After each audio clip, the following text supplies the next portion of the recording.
All right, so let's start with Spain invasion.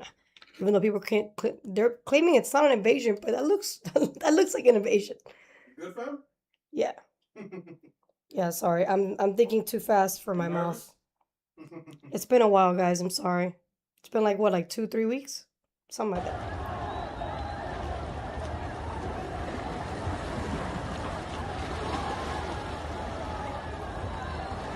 Look at that. How is that not an invasion?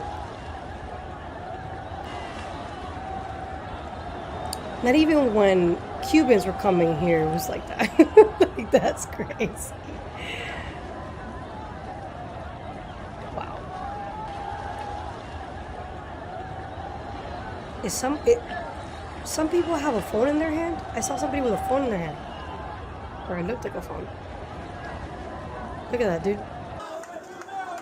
Notice it's mainly dudes coming. It's not, you don't see that many women in here. You see a couple girls there, you know. But the majority are dudes. Military-aged dudes. Alright. So, I saw that, right? Obviously, those videos are going viral right now. And then that gave me like PTSD to what we dealt with under Biden. And because I know a lot of us have amnesia and we tend to forget like what happened just a couple years ago. Let me remind you. Can you go to the next video, please? It's two of those just to really, paint the picture here that we went through this, by the way. And we're still going through it as well, Let's take a look at that. Thousands of migrants were seen leaving Mexico's southern border and heading north to the U.S., obviously. Look at that. So, and that's what was captured, that's what the media allowed us to see. Look at that. Yeah. And that video, I believe, was from like a year ago or something. Was or 2 years ago. The year before that was from 4 years ago. If you can go to that last one. This is 4 years ago, exactly. So, yeah. How about that? Obviously, Hispanics are the ones mainly traveling. So, we know what it feels like to be invaded. We went through an invasion. And you know what's funny? You can let it go because we got the point.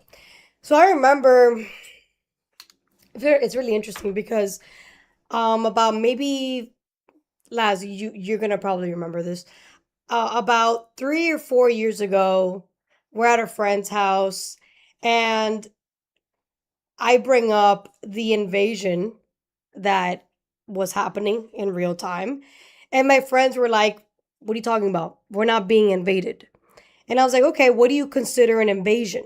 And to them, an invasion is armed men going into sovereign territory.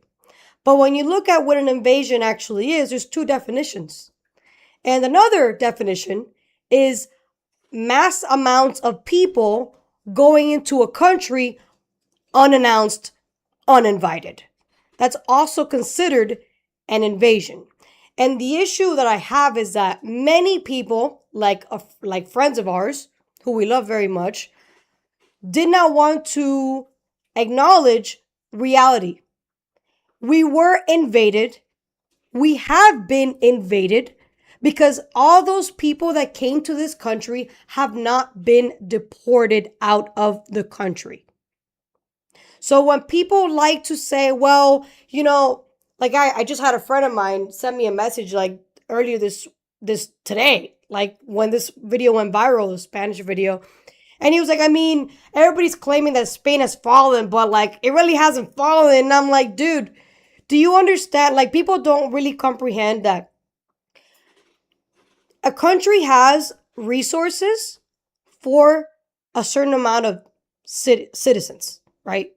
Or just people in general, because you can be a green card holder, It does not mean the amount of resources they have can handle millions of people going into the country.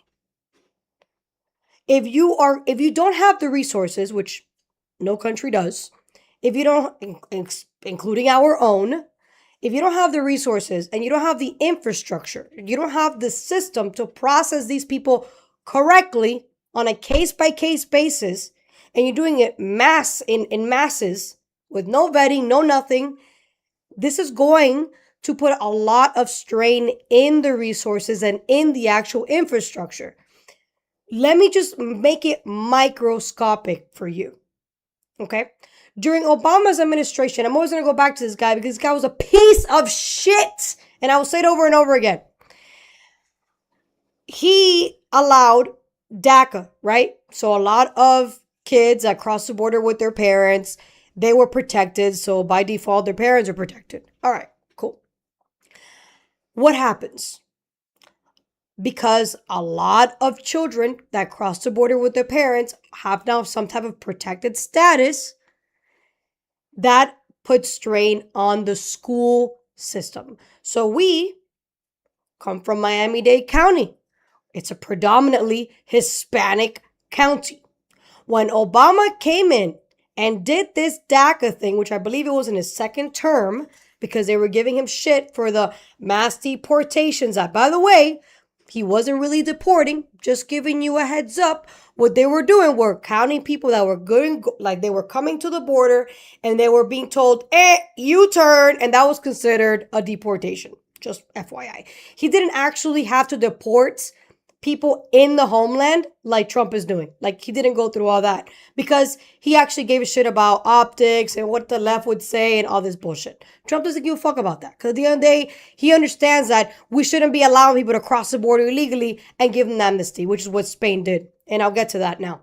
But in just our school alone, we ended up getting, I don't know if you remember, Laz, such an influx of people that didn't speak English that it affected our classes. So our classes that really fit like, I don't know, let's say 25 kids, had like 30 to 40 kids in the classroom. 50. Yeah, like depending on the size of the room, of course. 50. So like imagine who the fuck is gonna learn in that classroom? Nobody learned, let's be real. For you to actually learn, you had to, give a little more fucks and go to an advanced class or an AP class. But anybody in regular classes, let's be honest, they didn't learn jack. Because how can you possibly learn if you have so many people in the classroom? How is a teacher going to teach 50 children and a good chunk of those children don't even speak English? Okay, so that's just a microscopic reason as to why mass migration without like vetting, without a case-by-case basis, is just not beneficial just for locals. I'm not even talking about the actual country itself. Just locally, it affects everybody. It's a strain on the actual system because we're the ones that get affected. It's the actual state, the actual counties. We're the ones who get affected the most. So, for people who say, oh, well, Spain hasn't fallen, bro, if they do not, which they won't, they will not deport any of those people. They're claiming they're going to start deporting them. That's bullshit. They literally gave amnesty to a bunch of illegals that crossed in 2025. So it's going to stop them from doing the same thing with these people. Nothing. And all that's going to do is literally destroy the country. The country's already destroyed as it is. I have family in Spain who has said that there are no jobs in Spain. Aside from the fact that they have a wealth tax, which is for anybody making like $100,000 a year or more, which is not money, but whatever. To them it is. To them, $100,000 is wealth, right? It's considered upper class or upper middle class. You have to pay, let's say, whatever it is, 50%, 60%. I forgot what the number was. We went over this a couple lives ago. So what does that do? It pretty much tells business owners, well, if I'm going to get taxed heavily, what's the point of being a business owner? So you're destroying jobs, future jobs, because of the wealth tax. So what is that going to do for people that are actual employees? You got to find jobs elsewhere. So my family, who can't find a job in Spain where they live, they have to go to Portugal or they have to go to Germany because they can't find jobs in Spain. So for 6 months out of the year, they're in a different country working, and then they come back to Spain. So, like, I'm sorry, but this is the fall of Spain if they don't actually deport every single person that came here and reverse the amnesty, which, again, not gonna happen. So, yes, this is the fall of Spain. To my friend out there who said this is not, yes, it is. Because a country who doesn't believe in borders is not a country. That's it.